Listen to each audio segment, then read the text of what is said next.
समय लेते हुए आपका हम स्वागत करते हैं और हम सब भाई बहनों की बहुत ही उत्कंठा है कि आपके मुख से सुने। आपको वैसे ही स्वतंत्रता दिवस हम सभी मना रहे हैं,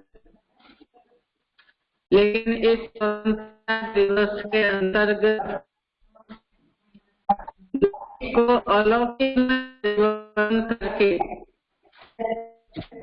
हम सभी सच्ची स्वतंत्रता अपने ब्राह्मण जीवन में किस प्रकार से प्राप्त कर सकते हैं, उसकी अनुभूति कर सकते हैं, तो उस विषय पर आप हम सभी के सम्मुख प्रकाश करेंगे।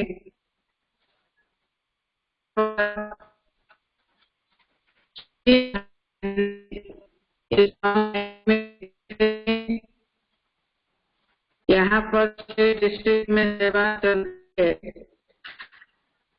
स्थान के हुए हैं और सुनना चाहेंगे। ओम शांति। ओम शांति।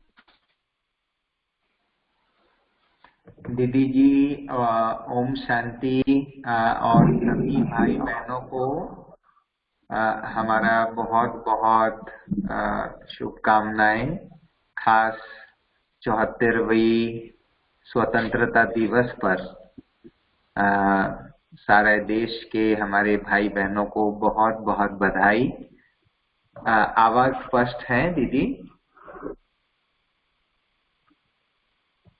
आवाज स्पष्ट सुनाई दे रहा है?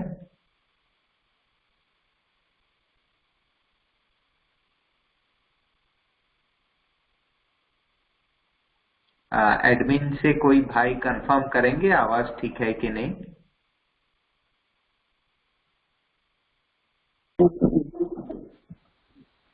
हाँ आवाज कंफर्म है। ठीक है भाई, कंटिन्यू कीजिए। ठीक है, थैंक यू। कुछ प्रॉब्लम होने से मैं चैट करेंगे, नहीं तो फोन करेंगे। ओके, ठीक।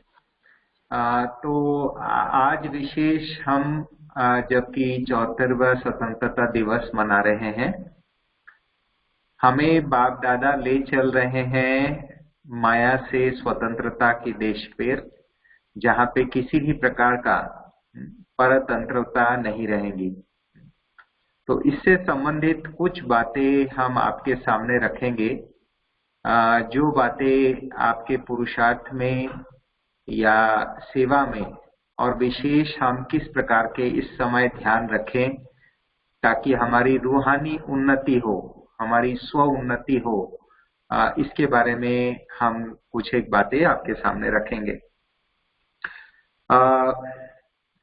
बाबा का ज्ञान जो है वो बाबा के ज्ञान मुरली है, और उसके अलावा समय प्रति समय हम हमारे सीनियर दादी दीदियों से, वरिष्ठ भाइयों से, अनुभवी अन्य आत्माओं से या कई विंग्स के द्वारा अनेक प्रकार के प्रोत्साहन बढ़ाने के लिए प्रोग्राम्स आदि सुनते हैं, क्लासेस सुनते हैं, कमेंट्री आदि करते हैं। हमें एक बात का विशेष इस समय ध्यान रखना जरूरी है। देखिए, दुनिया में सभी इंसान चाहता है कि वो अपने जिंदगी में सफल हो, पुरुषार्थ में सफल हो, तपस्या में सफल हो, अपने कामकाज में, व्यापार में, ऑफिस में, खेल कूद में, जिस क्षेत्र पर वो काम कर रहा है वो सभी क्षेत्र में वो सफल हो, सफलता की उनकी आश इच्छा सभी का रहता है। परंतु अगर आप देखेंगे कि 100 लोगों में से सफलता कितनों को प्राप्त होता है, मैं उस बात की सफलता की बात कर रहा हूं कि आपके जीवन में जो ड्रीम है, आपके जीवन में जो सपना है, उस सपना को प्राप्त करने वाली जो खुशी है उसको हम सफलता कह रहे हैं। सफलता हम ये नहीं कह रहे हैं कि आपका बाड़ी है, गाड़ी है, आप करोड़पति हैं, अगर आपका वो जीवन का लक्ष्य है तो ठीक है, वो आपके लिए सफलता है।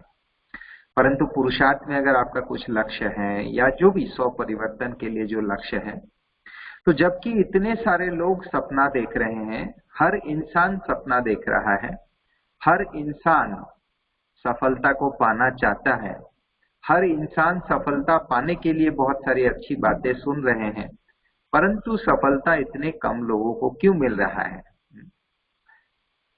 उसका दो राज हैं। एक राज ये है कि लोगों को अपने जीवन में, चाहे वो ब्रह्मावत्स हो चाहे दुनिया वाले हो, उनके जीवन में लक्ष्य जो है, उनके जीवन में जो पर्पस ऑफ लाइफ है, जीवन जीने का जो उद्देश्य है, वो उद्देश्य स्पष्ट नहीं है। और उद्देश्य स्पष्ट न होने के कारण उससे संबंधित जुड़ा हुआ जो पुरुषार्थ है, मेहनत है, वो मेहनत करने के लिए उनका तैयारी नहीं है।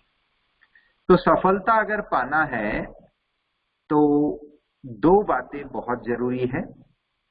एक है जीवन में आपको क्या पाना है, आप किस लिए जी रहे हैं, आपके जीवन जीने का उद्देश्य क्या है, उस जीवन का उद्देश्य स्पष्ट होना बहुत बहुत जरूरी है। उद्देश्य बहुत बड़ा शक्ति है, जीवन का लक्ष्य बहुत बड़ा शक्ति है, ये पहली बात है। और उसके साथ साथ उस लक्ष्य को प्राप्त करने के लिए जो मेहनत है वो उसके साथ होना जरूरी है। अब हम कुछ एग्जाम्पल्स आपको देते हैं और उस एग्जाम्पल्स को हम समझ सकेंगे कि किस तरीके से।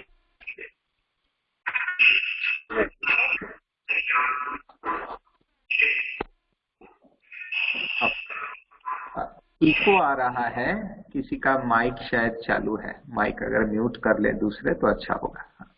ठीक है, अभी हम एक एग्जाम्पल देना चाहेंगे कि हमारे कई बार हम आजकल बाबा के बच्चे भी, दुनिया वाले तो हैं ही, लेकिन बाबा के बच्चे भी एक बहुत गलती कर बैठते हैं, और वो गलती है हम अपने साथ दूसरे को कंपेयर करने लग जाते हैं।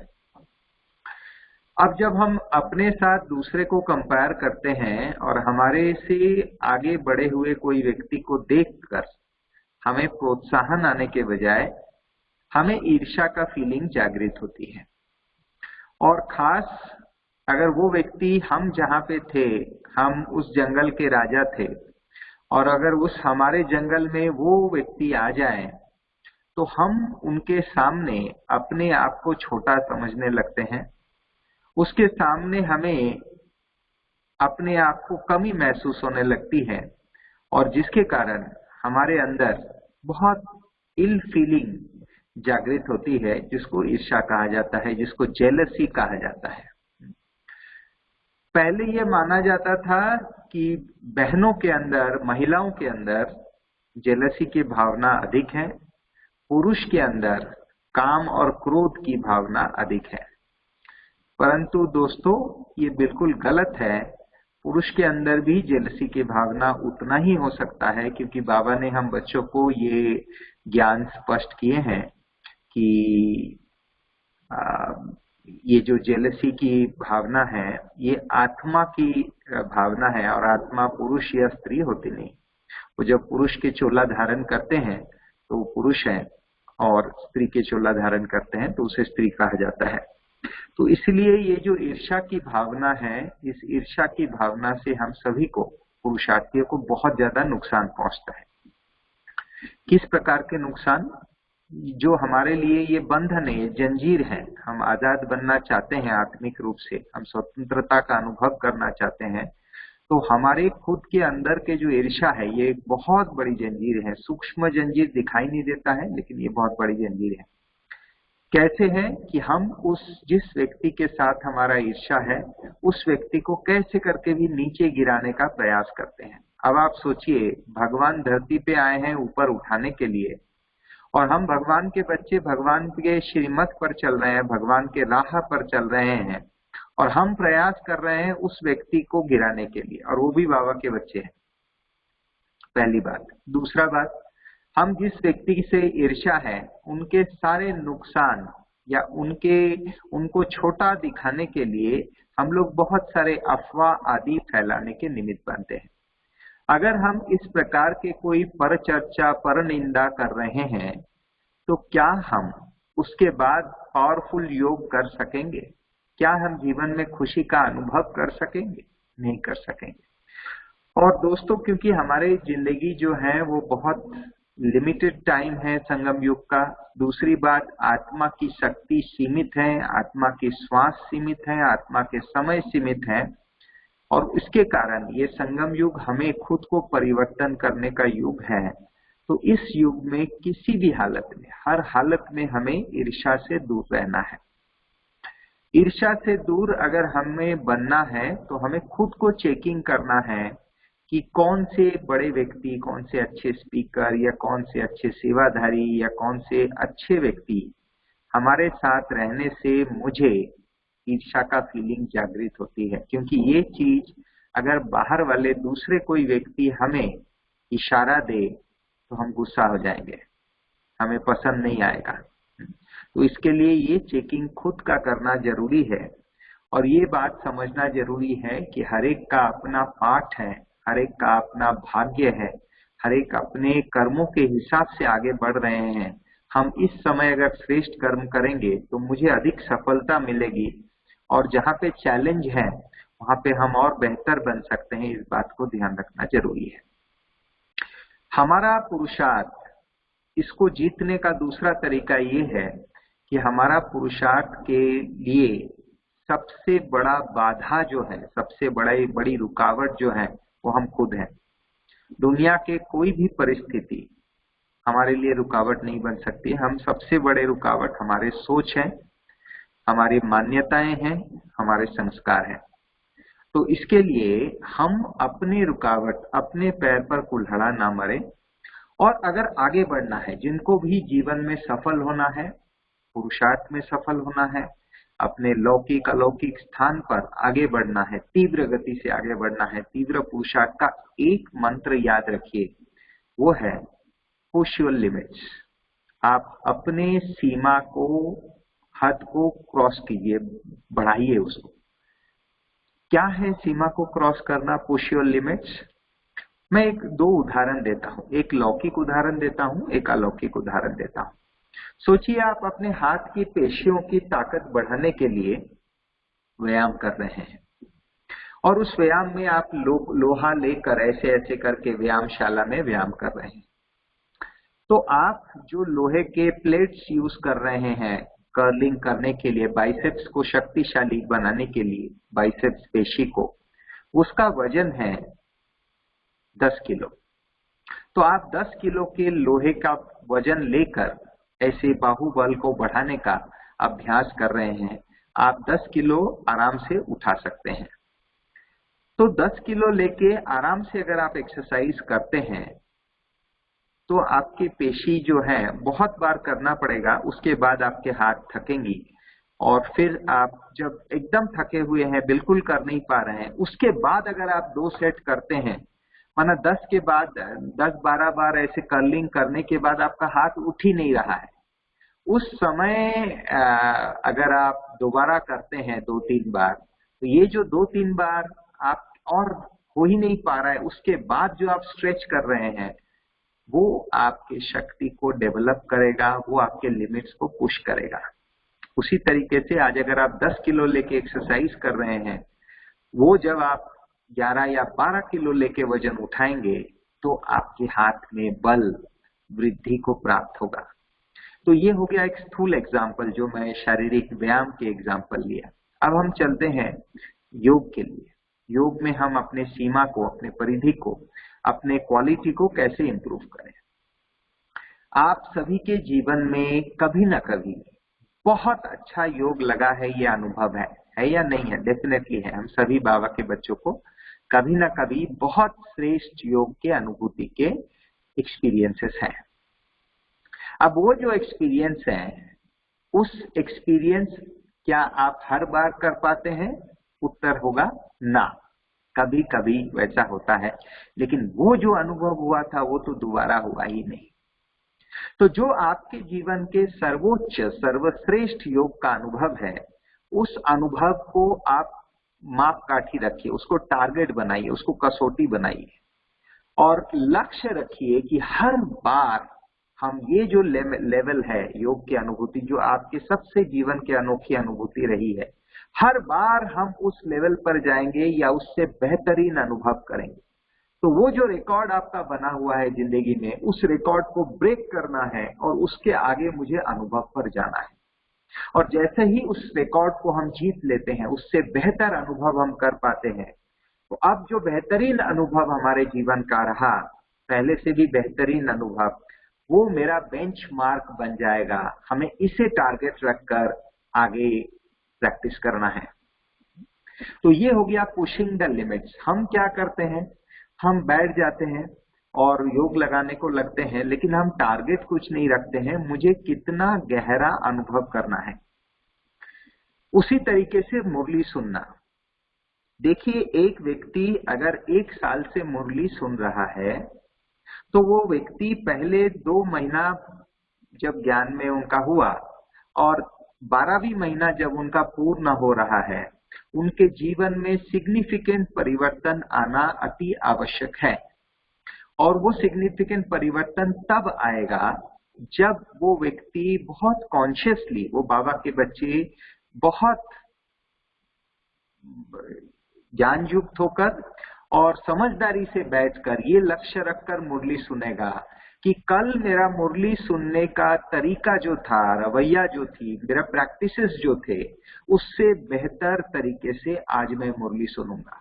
अगर मुझे मुरली सुनते हुए 8 या 10 बीच बीच में बाहरी संकल्प आते हैं, तो आज मैं उस 10 संकल्प को कम करके 5 से भी नीचे ले जाऊंगा और फिर अगले दिन उससे भी बेहतर करूंगा। मेरा बैठक को मैं ठीक करूंगा, मेरा एकाग्रता बाबा की मुरली पर अटूट रूप से लगा हुआ रहेगा, मेरा बुद्धि का योग मुरली क्लास से बाहर कहीं नहीं जाएगा।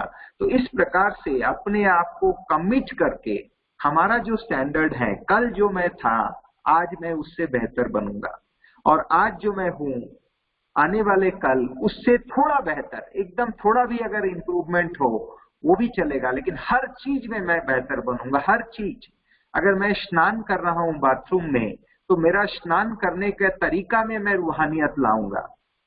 अगर मैं खाना खा रहा हूं तो एक एक घास मैं जो ले रहा हूं खाने का, उसमें मैं बाबा की याद, अगर मुझे आज 5 मिनट याद रहा 15 मिनट खाना खाने के टाइम में, तो उस 5 मिनट को मैं कम से कम 7 मिनट, 8 मिनट, 10 मिनट कल करूंगा। इस तरीके से हर बात में चुनौती लेकर अपने लिमिट्स को पुश कीजिए।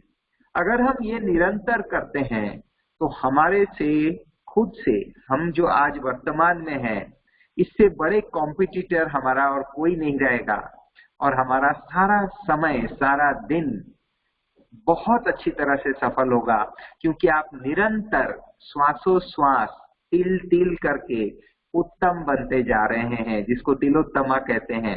तो ऐसे इस तरीके से आप उत्तम बनते जा रहे हैं। अब दूसरी एक बात पर चलते हैं। तो पहले मैं आपको ये बताया कि ईर्ष्या के बारे में बहुत सतर्क रहें, सिर्फ महिलाएं नहीं लेकिन हमारे भाई भी, क्योंकि भाइयों में भी पूरा ईर्ष्या है, हम खुद इस चीज के अनुभवी हैं, और इस ईर्ष्या बहुत ज्यादा नुकसान कराता है, और हम इस ईर्ष्या को अगर छोड़ सकते हैं तो बहुत बहुत अच्छा होगा। ये पुरानों में भी उतना ही हो सकता है, नयों में भी उतना ही हो सकता है। इसके लिए नया पुराना कोई भेद नहीं है, हमें खुद पर पुरुषार्थ करना है, खुद पर चेकिंग करनी है। दूसरा बात हम ये बताया कि अपने लिमिट्स को पुश कीजिए। ईर्ष्या दूसरों से करने के बजाय हमारे में बहुत सारे चीज को सुधारना है, बाप समान बनना है, लक्ष्मी नारायण जैसा बनना है। तो उसके लिए हमें तो अभी बहुत लंबी खजूर है, तो बहुत सारी चीजों को हमें परिवर्तन करना, उस पर पुरुषार्थ करना, ताकि हमारी स्पीड बढ़े। इस चीज पर विशेष अटेंशन रखें। अब हम तीसरी बात बताएंगे। कई बार हम हमारी जो बोल है, हमारे जो लफ्ज हैं, हमारी जो बोली है, वो हम 2 किस्म के बोली मेंटेन करते हैं। इधर एक स्विच है और इधर एक स्विच है। तो एक बार ये स्विच दबाते हैं तो हमारी बोली, दैवी बोली शुरू हो जाती है। बहुत सुंदर। दादी हमारे सामने, बड़ी दीदी जी हैं, दादी जी हैं, उनके सामने मुझे कैसा बात करना है। और एक दूसरा स्विच है, वहां जब दबाते हैं तो हमारी बोली रफ टफ बन जाता है, हंसी मजाक वाले। हंसी मजाक मतलब प्रसन्नता वाला हंसी नहीं, लेकिन किसी को टॉन्ट करना, किसी को टोकना, या किसी पर हंसी उड़ाना, जिसको सरकाज़म कहते हैं।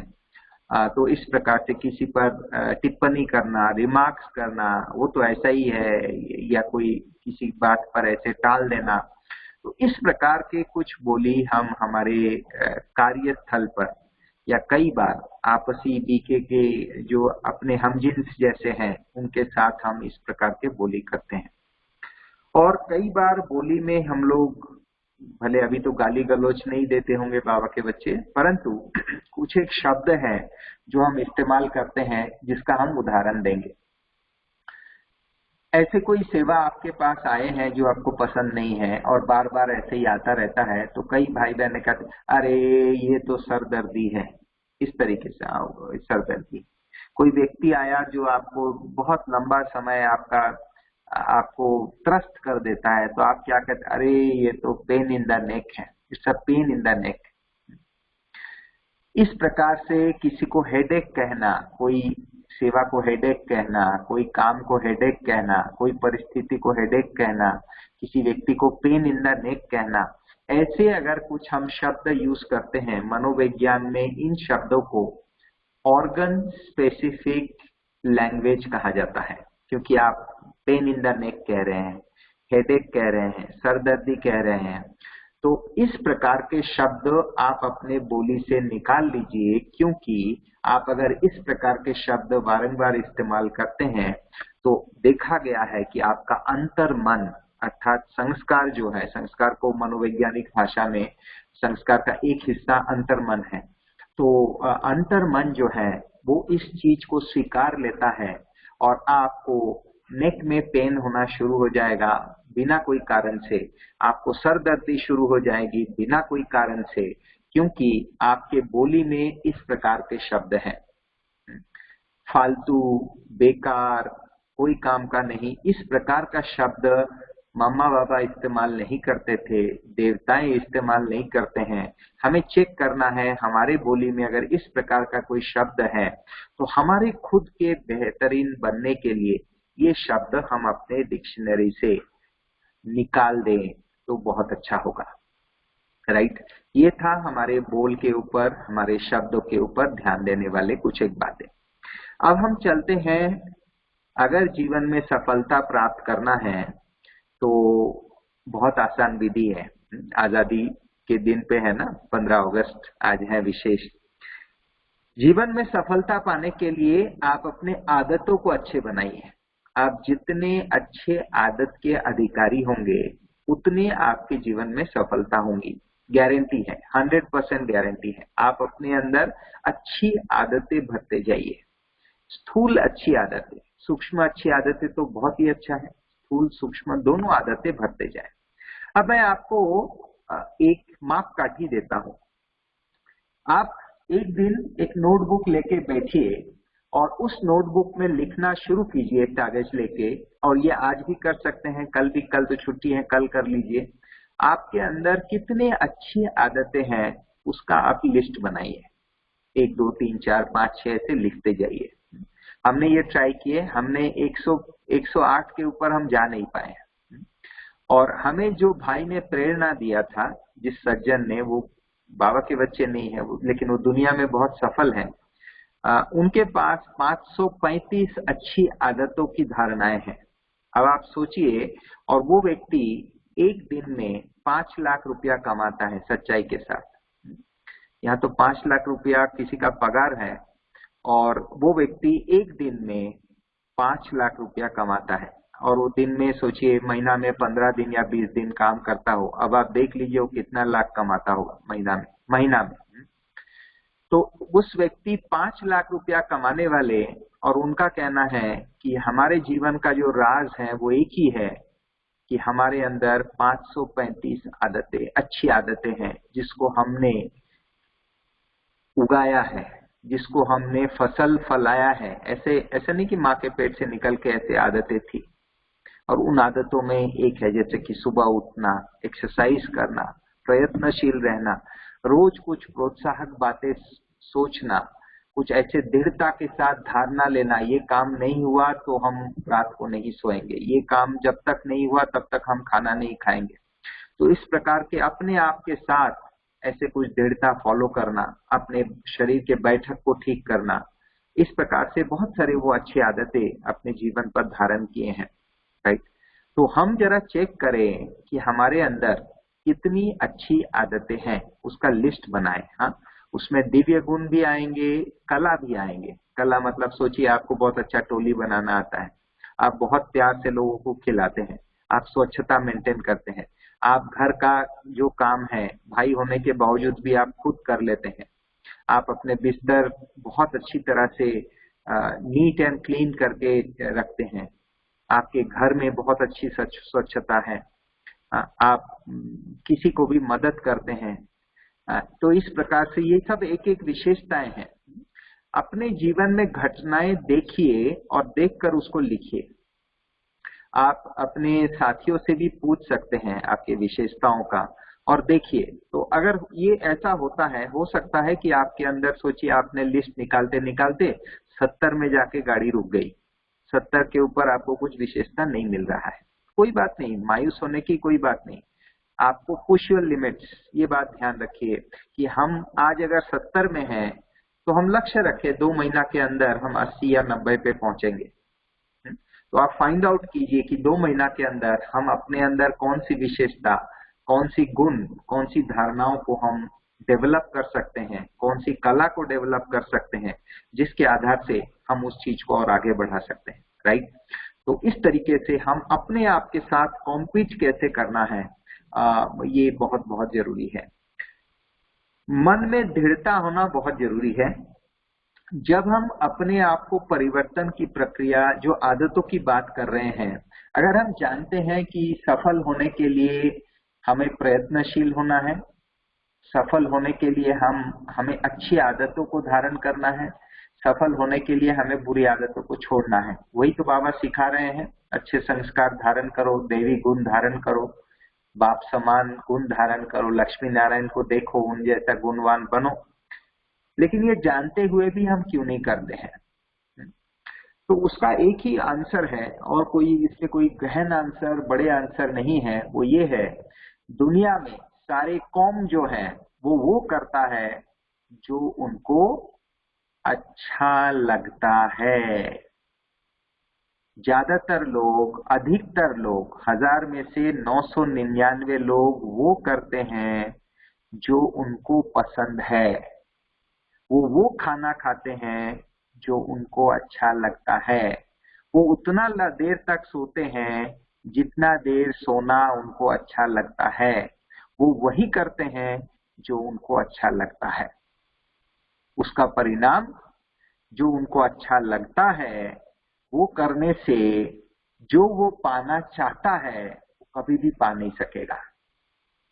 और जो सफल व्यक्ति है वो करता है जो करना जरूरी है परंतु उन्हें अच्छा नहीं लगता है।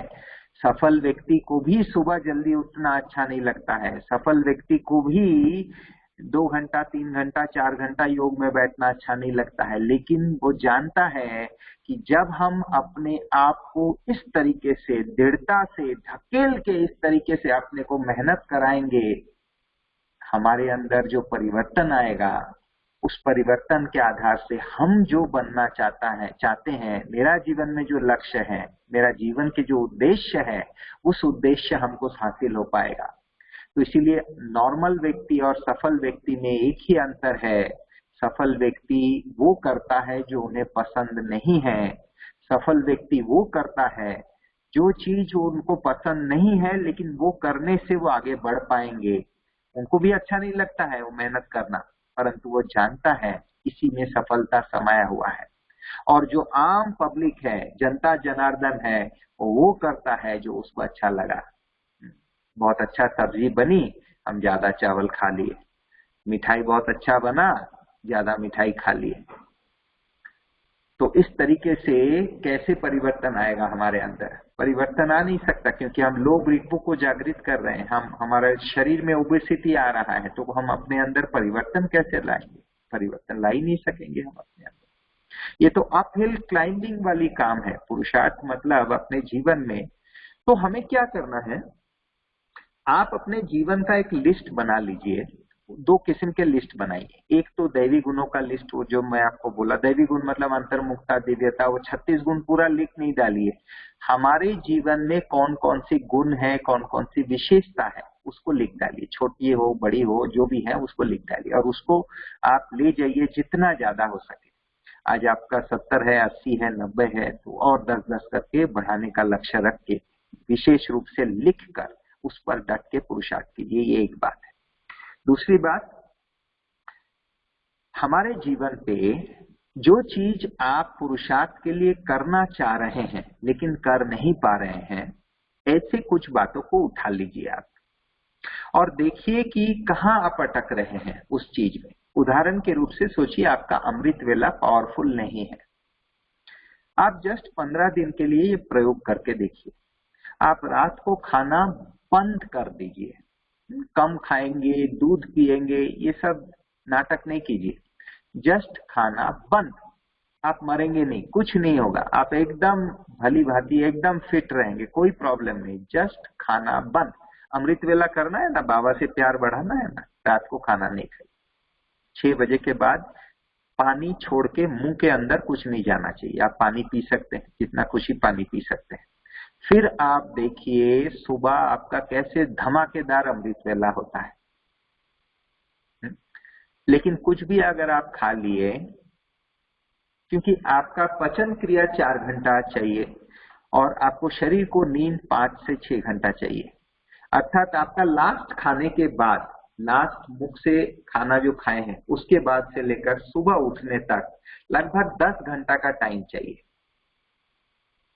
तो अगर आप खाना, क्योंकि आप अगर लास्ट 6 बजे खाते हैं तो रात 10 बजे तक वो खाना क्लियर होगा, पेट का प्रोसेस पूरा होगा, और 10 बजे के बाद 4 बजे तक, 3:30-4 बजे तक आप नींद करेंगे, तब आप स्वस्थ होकर उठ सकेंगे। नहीं तो आप उठ ही नहीं, उसको कर ही नहीं पाएंगे उस चीज को, है ना। तो इस तरीके से अब ये जो दृढ़ता है, रात को खाना, रात को जो खाने की बात है ये छोड़ना। एक दिन बोलेंगे मेरा डायबिटीज है, फिर कोई डॉक्टर दोस्त को पूछेंगे, डॉक्टर दोस्त बोले नहीं रात को थोड़ा तो खाना चाहिए, हल्का कुछ खाओ। अब बोलेंगे हाँ हल्का, थोड़ा मैं मुड़ी खा लेता हूँ, थोड़ा सा मुड़ी और थोड़ा सब्जी डाल के खा लेता हूँ। मुड़ी हल्का है? किसने बोला है भाई मुड़ी हल्का है? हाँ, वो बंगाल, बिहार, उड़ीसा, असम वाले कहते हैं मुड़ी हल्का है। मुड़ी तो चावल है, चीड़े चावल है। चीड़े, मुड़ी, खोई ये हल्की चीज है। अरे ऐसे वजन में हल्का है, पेट में जाके तो वही वो धमाका दिखाएगा, वही वो जादू करेगा जो चावल करता है। तो हल्का कहाँ है? आप कह रहे हैं मुड़ी और दूध मुड़ी खा लिया। अरे भाई दूध मुड़ी खा लिया मतलब दूध तो एकदम भारी चीज है, और आप मुड़ी खा लिया मतलब चावल खा लिए। तो हल्के कहाँ खाए आपने? आपने तो कुछ हल्का खाया ही नहीं।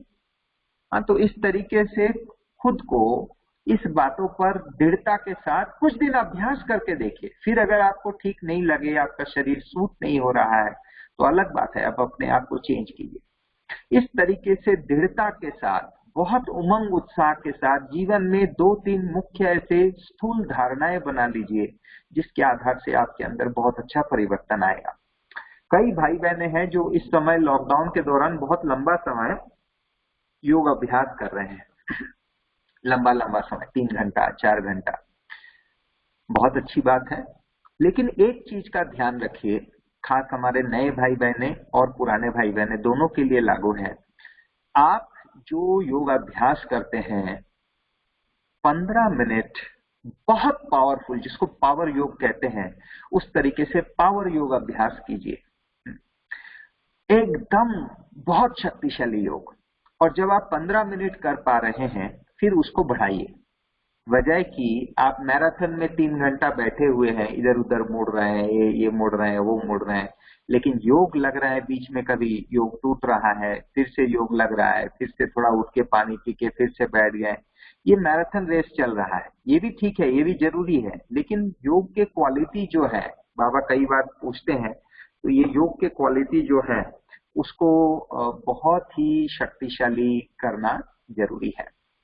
लास्ट में मैं एक बात आपको बताना चाहूंगा और उसके बाद अगर कुछ क्वेश्चन आंसर है वो लेना चाहेंगे, वो है चाहे आप भाई हैं, चाहे आप माता हैं, चाहे आप कुमार हैं, कुमारी हैं, युगल हैं, जो भी हैं, जितने भी उम्र हैं, छोटे भाई हैं, छोटे बहन हैं, या बहुत बुजुर्ग भाई बहन हैं, जो भी हैं, आप अपने जीवन में कितने उलझने हैं, जो भी शिकायत है आपका, जो भी कंप्लेंट है, आपको लगता है मेरा बात कोई नहीं सुन रहा है, ये होना चाहिए, ऐसा होना चाहिए, ये होना चाहिए, ऐसे क्यों नहीं हो रहा है, ऐसे होने से ही बहुत अच्छा होगा, ये क्यों नहीं समझते हैं लोगों को। आपको अपने बॉस के बारे में शिकायत है, आपको आपके बहन जी के बारे में शिकायत है, आपको सेंटर के बारे में शिकायत है, आपको सेवा के स्थान के बारे में शिकायत है, सेवा के वहां बड़े भाइयों के बारे में शिकायत है, आपको खुद के बारे में भी शिकायत है, आपको घर वालों के बारे में शिकायत है, वो ज्ञान में क्यों नहीं चल रहा है, हमें सहयोग नहीं दे रहा है, आपके लौकिक भाई बहनों के प्रति आपका शिकायत है, देखिए वो ज्ञान में नहीं चलते हैं, माताओं का युगल के प्रति शिकायत है, देखो पवित्रता के लिए वो हमें सहयोग नहीं दे रहे हैं, ये शिकायत है।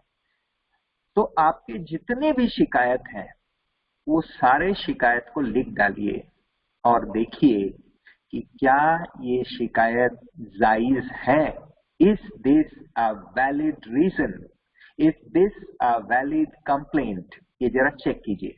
और अगर आप साक्षी होकर, ज्ञान युक्त होकर चेक करेंगे तो आपको हंसी आएगी, आपको आंसर मिलेगा कि हमारा एक भी शिकायत योग्य नहीं है। बाबा का जो 7 डेज कोर्स है, बाबा का जो ज्ञान है, बाबा स्पष्ट किए हैं, बच्चे तुम्हें तुम्हारा जन्म सिद्ध अधिकार प्राप्त हो रहा है जो तुमसे कोई छीन नहीं सकता। और जन्म सिद्ध अधिकार सतयुग के वर्षा के साथ साथ हमारे कर्म जो हमने द्वापर युग से किए हैं, अगर हमें युगल ऐसा मिला तो रोने की कोई बात नहीं है। युगल से पिटाई पड़ रहा है पवित्रता के कारण, हम पिछले जन्म में किसी को पिटाए थे, हम पिछले जन्म में किसी महिला को दुख दिए थे, अब मैं महिलाओं के जन्म लिया हूं और मुझे पिटाई पड़ रहा है। तो हमारे कर्मों के आधार से हमें रिजल्ट मिल रहा है, तो मैं भला किसको दोषी साबित कर सकता हूं? ना मेरा दोष है क्योंकि मैं उस टाइम अज्ञान था, अब मुझे बाबा मिला है, बाबा मेरा साथ है, मेरा बुद्धि का डोरी बाबा से जुड़ा हुआ रहे, बाबा मेरे को आश्वासन दे रहे हैं, बाबा मुझे मार्गदर्शन दे रहे हैं, तो हम अपने जीवन में क्या उलझना रख सकते हैं? कुमारों का उलझना है, हमें चांस नहीं मिल रहा है। भाई चांस तुमको कौन बना के देगा? क्यों आप खुद चांस नहीं क्रिएट करते? आप खुद चांस क्रिएट कीजिए, आप दूसरों को आगे बढ़ाइए, खुद आगे बढ़िए। आपको चांस बना के मुंह के सामने ऐसे करके पकड़ के खाना कौन देगा और क्यों देगा? और हम रोने के लिए आए हैं या शक्ति मास्टर, मैं मास्टर सर्वशक्तिवान हूँ, 2 घंटा मास्टर सर्वशक्तिवान हूँ, योग करने के बाद अगर आत्मा रो रही है तो ये कौन सी मास्टर सर्वशक्तिवान हुआ भाई? तो जिंदगी में किसी भी प्रकार का अगर आपका उलझना है, जिंदगी में किसी भी प्रकार का आपका शिकायत है, योगी का पहला लक्षण है किसी भी प्रकार का शिकायत नहीं होगा। ज्ञानी तो आत्मा का गीता का 2 अध्याय में अर्जुन को श्री कृष्ण बता रहे हैं स्थित प्रज्ञ का लक्षण क्या है। दुखे अनुद्विग्न मना सुखे सुविगत स्पृह वितराग भय क्रोध स्थित धीर्मुनिरुच्यते।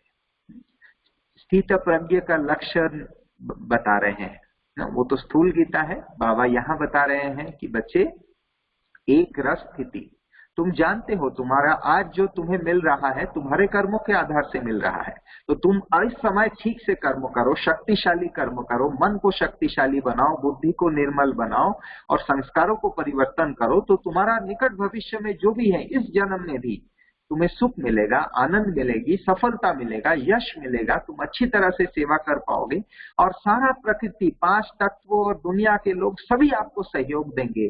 अगर इस तरीके से हम अपने अंदर परिवर्तन लाते हैं, हम किसी को भी अपने दुख, अपने कष्ट, अपने स्व उन्नति न कर पाने के कारण बना नहीं सकते हैं, किसी को भी उलझना नहीं दे सकते हैं। तो जिंदगी में किसी भी प्रकार का अगर उलझना है तो उस उलझना को मिटा लीजिए। आपके साथ किसी का झगड़ा चल रहा है, वो आपको आगे बढ़ने नहीं दे रहा है, ये सबसे बेकार उलझना है, क्योंकि आपको खुद के साथ कॉम्पीट करना है और ऊपर भगवान बैठा है, ड्रामा बैठा हुआ है, ड्रामा आपको आगे बढ़ाएगा अगर हम योग्य बनेंगे तो। अगर आपको भगवान कहते हैं, भगवान चप्पड़ फाड़ के देते, तो ये वास्तविकता है। हम भगवान पर निश्चय रखकर, एक बल एक भरोसा होकर इस तरीके से उमंग उत्साह से आगे बढ़ते रहें तो हम बहुत अच्छी तरह से प्रोग्रेस कर पाएंगे। ओके, तो ये थे कुछ एक बातें कैसे हम अपने संस्कारों से आजादी प्राप्त कर सके। लास्ट में हम एक चीज बता के पूरा करेंगे। एक तो आप अपने लिमिट्स को पुश कीजिए, मन में जो आप करना चाहते हैं, प्राप्त करना चाहते हैं, उसे बारंबार उस दृश्य को फ्लैश कीजिए। और संस्कार परिवर्तन, अपने आदतों से मुक्त होना, अच्छी आदतों को धारण करना, ये जो एक अभ्यास है, ये एक साधना है, एक तपस्या है जो बाबा आए हैं हम बच्चों को करा रहे हैं। उसके लिए 3 प्रकार के योग अभ्यास करना और सीखना जरूरी है। पहला योग अभ्यास है साक्षी दृष्टा का योग अभ्यास। दूसरा योग अभ्यास है जो आप बनना चाहते हैं उस दृश्य को आप बारंबार देखिए। और तीसरा योग अभ्यास है कि कई बार हमारे संस्कार जो उजागर होता है, उस उजागर होने के पहले, बुरे संस्कार उजागर होने के पहले एक कोई माचिस लगता है, तीली लगता है, चिंगारी लगती है।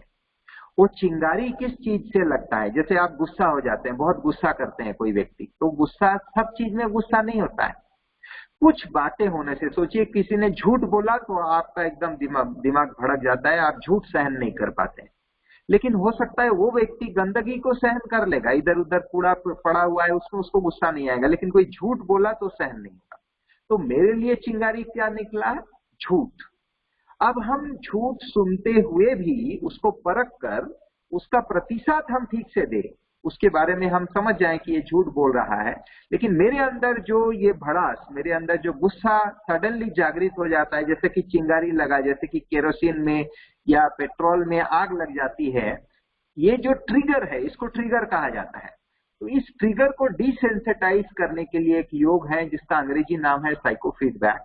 तो ये 3 प्रकार के योग अभ्यास आपको सीखना जरूरी है, अभ्यास करना जरूरी है। एक है साक्षी दृष्टा, जिससे आप खुद को बहुत अच्छी तरह से चेक कर पाएंगे, जीवन की चुनौतियों को सामना कर पाएंगे, स्थित प्रज्ञ बन पाएंगे। साक्षी दृष्टा 18 जनवरी के अव्यक्त संदेश है, उसमें आप पढ़ सकते हैं।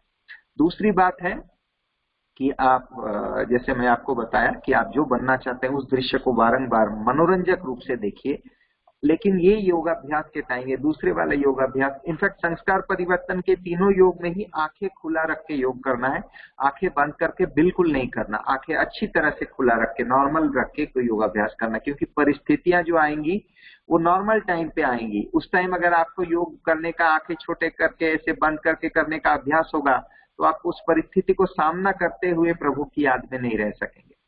और तीसरी बात जैसे मैं बताया वो है ट्रिगर्स, जो है चिंगारी कौन सी लग रही है, चाहे वो काम की चिंगारी हो, क्रोध का हो, लोभ का हो, मोह का हो, अहंकार का हो, ईर्ष्या द्वेष का हो, नफरत का हो, आलस्य का हो, ये चिंगारी कौन सी है वो समझकर उस चिंगारी को डिसेंसिटाइज करना है एक टेक्निक से। इसको साइको फीडबैक टेक्निक कहा जाता है। आप ये कहाँ से सीखेंगे?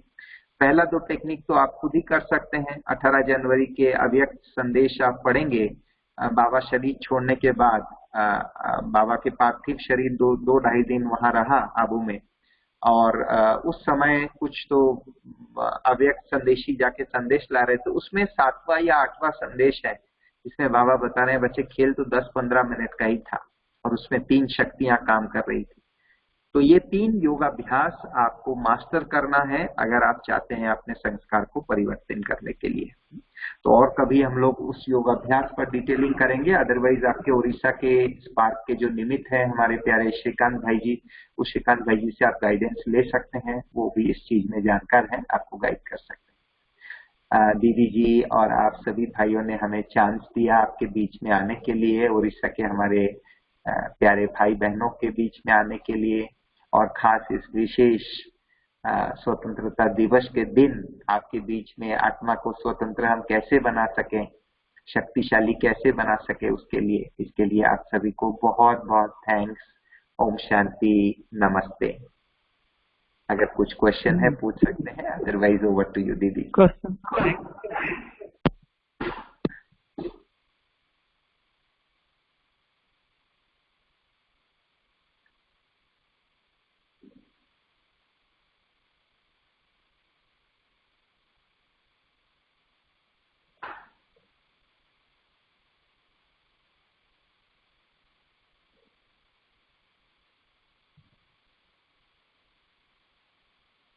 किसी ने लिखा है कि मुझे बाबा का अनुभव कोई निमित्तों के द्वारा होता है तो बहुत अच्छा लगता है, मुझे डर लगता है कि कहीं ये अनुभव बंद ना हो जाए। देखिए, अनुभव अगर आप अपने बलबूते से कर रहे हैं तो कभी भी बंद नहीं होगा। आप सिर्फ उस पर अहंकार नहीं कीजिए और अभ्यास बढ़ाते रहिए, आपका अधिकार है अनुभव का। ओम शांति दीदी, थैंक यू।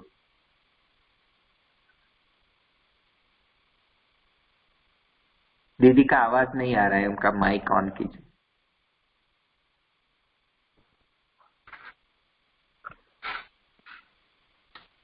ओम शांति, अभी आ रहा है? जी दीदी, एकदम स्पष्ट है। ओम जी, ओम शांति। ओम शांति। भाई जी, आपको बहुत बहुत सभी भाई बहनों की तरफ से एवं मेरे व्यक्तिगत रूप से बहुत बहुत आपको थैंक्स है।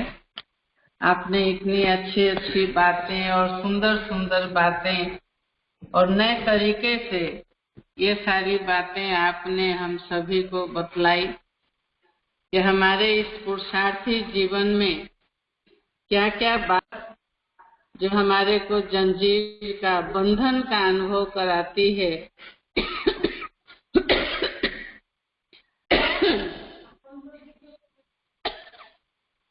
और हम मुक्त अवस्था का अनुभव नहीं कर पाते हैं। तो आज की यह जो क्लास और आपने जो अच्छे अच्छे टिप्स बतलाए वो बहुत ही ग्रहणीय और प्रेरणादायक रही, और मैं आशा करती हूँ कि सभी इन सभी बातों को अपने जीवन में लाकर के अपने पुरुषार्थ में बहुत बहुत उन्नति को लाएंगे। अनेक बातें आपने बताई जिसको हम अवश्य धारण करने का पूरा प्रयास करेंगे और अपने अंदर इतनी दृढ़ता, स्वयं को ही कुछ न कुछ विशेष रूप से दृढ़ता संपन्न संकल्प रखना है, जिस आधार से हम आगे बढ़ते जाएंगे। और सफल होने के लिए हम जो नहीं चाहते हैं उसी को हमें करना होगा।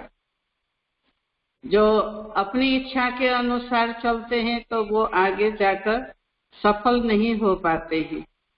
तो बहुत अच्छी अच्छी बातें, और ये जो योग अभ्यास के लिए आपने 3 बातें बतलाई तो यह भी बहुत सभी के पुरुषार्थ में सहयोगी बनेगा।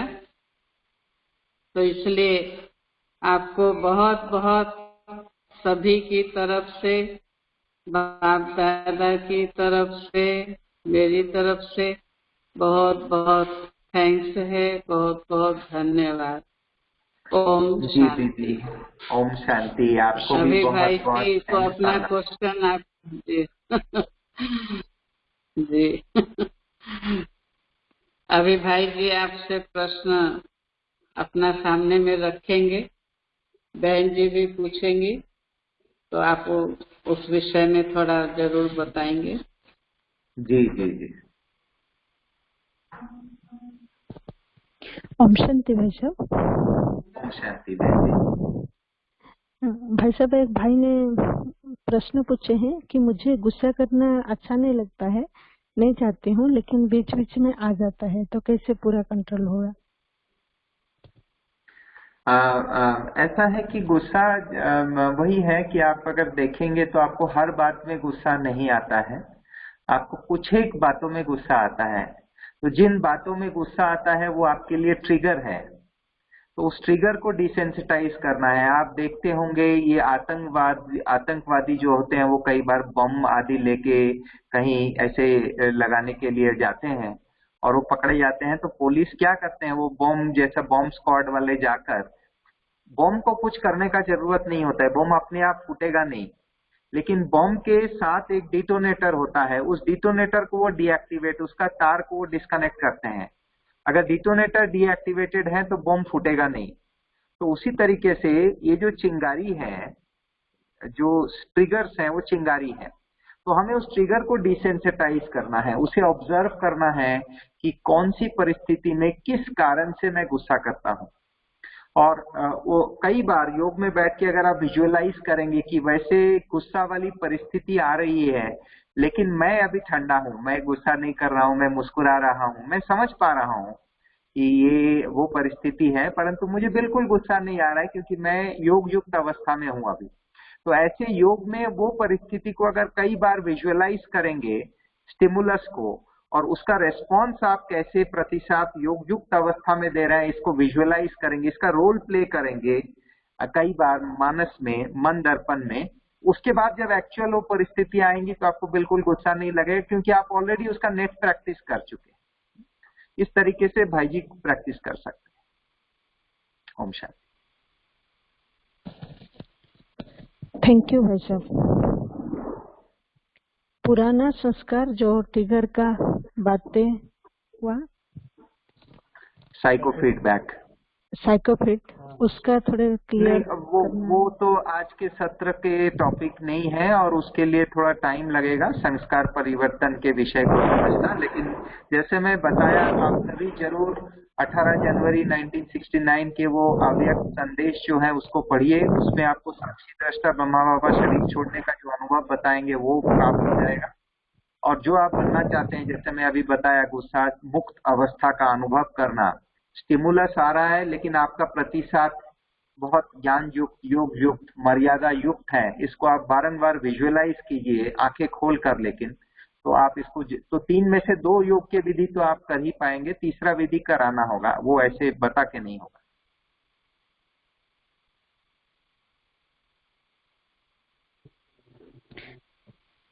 थैंक यू भाई साहब।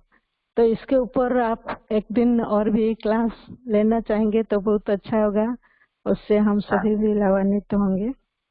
जी जी जी, अगर हम तो सेवा में हैं निरंतर, तो आपको अगर भाई बहनों से, दीदी जी से बात करके अगर लगेगा तो जरूर ये संस्कार परिवर्तन वाले जो योग हैं वो योग का सेशन रख सकते हैं हम लोग, ताकि हमारे भाई बहनों को लाभ मिले।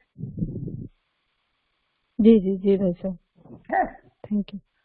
ओके, पूरा भाई करें। साहब, जो जॉब करते हैं, जो जॉब करते हैं वो लोग तो लौटते लौटते लेट हो जाता है।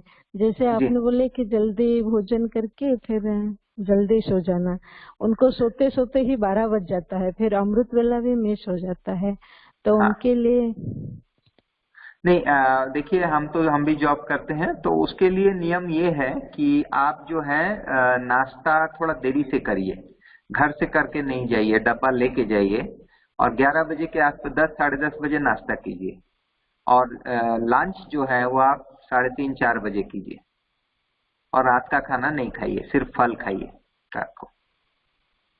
यानी घर में आप कितना बजे भी लौटिए लेकिन लौट के खाना नहीं खाइए। दोपहर का खाना जो है वो थोड़ा देरी से खाइए, 1 बजे खाना खाने में बैठ नहीं जाइए, आप 2 ढाई बजे 3 बजे खाइए, ताकि आपको देरी तक भूख नहीं लगेगा। और भारतीय योग शास्त्र में ये आप अगर आयुष के जो वेबसाइट है, ये जो इंटरनेशनल योगा डे का जो वेबसाइट है भारत सरकार का, उसमें भी आप अगर पढ़ेंगे तो वहाँ लिखा है कि अगर आपका उम्र 30 साल से अधिक है, यानी आप 30 साल से बड़े युवा हैं या बुजुर्ग हैं या जो भी हैं, तो आपको आपके और अगर आप एकदम मतलब पत्थर तोड़ने वाला सेवा नहीं करते हैं, नॉर्मल लाइफस्टाइल जीते हैं, ऑफिस जाना आना 2 व्हीलर से, इस प्रकार से अगर जीते हैं, तो 2 टाइम खाना आपके लिए काफी है। तो 2 टाइम के बदले आप भले 3 टाइम खाइए, लेकिन तीसरा टाइम जो है ओनली फ्रूट सलाड्स खाइए। एकदम चावल 2 टाइम 3 टाइम, रोटी 2 टाइम 3 टाइम खाना, इसमें तो कुछ बात बनेगा ही नहीं, कुछ होगा ही नहीं। योग तो भूल जाइए। आप 3 टाइम खाना खा के योग लगता कैसे, ये तो कमाल की बात है। तो भगवान भी ऊपर से देख रहा होगा कि 3 टाइम कोई पेट भर के खाना खा के बच्चा योग लगा रहा है, ये तो कमाल है। मतलब आश्चर्य, 7th 8th आश्चर्य ऑफ द वर्ल्ड हो जाएगा। योगी का नियम है पेट खाली रहेगा लेकिन भूखा नहीं रहेंगे आप। सिर्फ भूख नहीं रहेगा, उतना ही खाना है जिसमें आपकी भूख दूर हो बस, लेकिन पेट भरेगा नहीं। पेट भरा हुआ होगा तो कुछ भी नहीं होगा, ना पढ़ाई होगा, ना योगी होगा, ना सेवा होगा, तीनों ही नहीं होगा। और पेट से रिलेटेड दूसरे चीजें हैं तो वो भी आपको नींद आएंगी और बहुत सारे चीजें हैं, कॉम्प्लिकेशंस आएंगे। इसीलिए खाना लिमिटेड खाना है। ये अपने आहार पर जीत, इस पर जीत प्राप्त करना ये बहुत बहुत जरूरी है। खास रात के खाना, आप पेट भर के खाना है, नाश्ता कर लीजिए, लंच कर लीजिए, देरी से लंच कीजिए तो आपको रात का खाना, आप फल खा लीजिए घर में आके, लेकिन आप 12 बजे सोएंगे, 11 बजे खाना खाएंगे तो आपका शरीर, क्योंकि 4 घंटा खाना प्रोसेस होने में लगेगा, उसके बाद आपको 5 घंटा रहे, खाली पेट में 5 घंटा नींद चाहिए। तो कैसे होगा आपका, आप हिसाब लगा लीजिए। आप तो 7 बजे उठ के भी फ्रेश नहीं फील करेंगे, लगेगा और 1 घंटा सोने से अच्छा होता, लेकिन मजबूरी है, अभी जाना पड़ेगा ऑफिस, मुरली सब। 2 दिन करके देख लीजिए ना, आपको सारा जिंदगी करना नहीं होगा, आप 2 दिन करके देख लीजिए कैसा होता है। ठीक है, पूरा करें बहन जी? जी है सर, बहुत बहुत थैंक्स। दीदी जी को हमारा प्रणाम, फिर से सभी भाई बहनों को प्रणाम। ओम शांति। आप बहुत अच्छी तरह से आगे पुरुषार्थ में बढ़ते रहें आगे। ओम शांति। थैंक्स बाबा। दीदी हम डिस्कनेक्ट कर रहे हैं अभी। Thank you. हाँ ठीक है। आप लोग गीत एक बजा सकते हैं, भाई बहने ज्वाइन करें। ओम शांति। हाँ जी,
मांगे बिना दे दे हमें तो फिर करे क्यों याचना, करे क्यों याचना।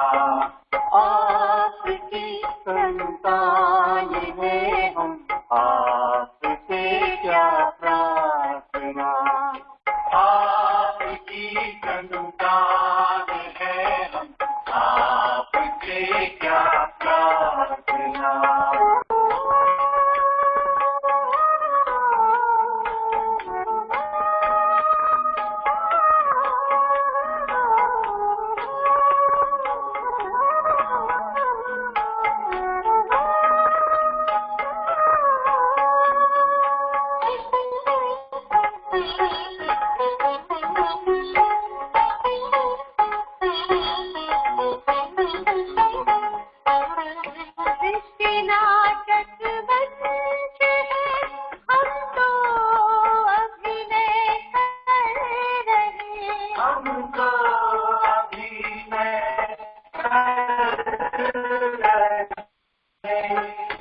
ये जगत परिवार अपना प्यार से